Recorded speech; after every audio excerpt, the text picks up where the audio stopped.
Recreating history. This plane right here took off from San Francisco this morning and just a short time ago landed in Honolulu, Hawaii, where you can see draped in a very large lei.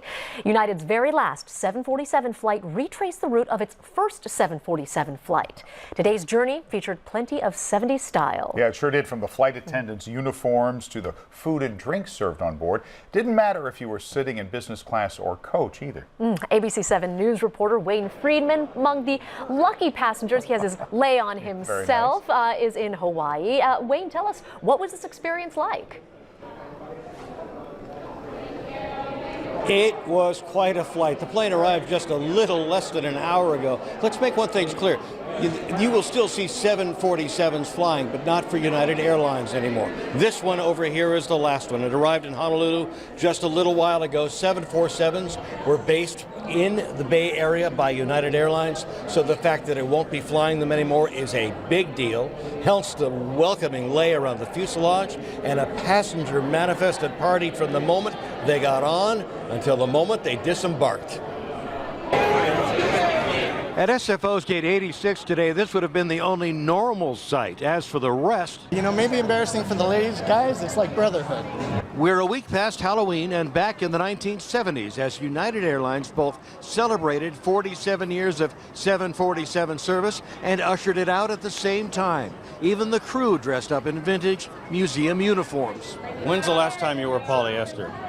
Oh, I don't know if I've ever worn polyester. Good morning. Welcome aboard. And happy time travel for this back to the past experience. Once loaded, the plane taxied, and then, oh no, a technical problem? The crew knew how to vamp. 1832. Anybody else? The departure a bit delayed. The exit route from San Francisco a bit circuitous as the plane honored aviation tradition with an exit through the Golden Gate, followed by a toast. So what is the attraction? Ask an av geek, as most of these people describe themselves. For those of us who really love airplanes, it's saying goodbye to an old friend. The 747 was and will always be iconic. The first wide-body jet that flew long distances at capacity. Boeing built more than 1,500 of them. This particular plane has been flying since 1999, roughly 80,000 cycles, as they call it. Millions of passengers. But after this trip, it goes to the desert, will probably never fly again. Unless it goes to South American Airlines. So many stories, so many endings, and as we conclude, a beginning.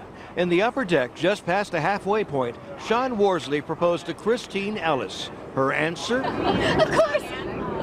That's a 5-mile-high yes on the flight of a lifetime as one chapter ends and another begins. High above the Pacific, Wayne Friedman, ABC 7 News.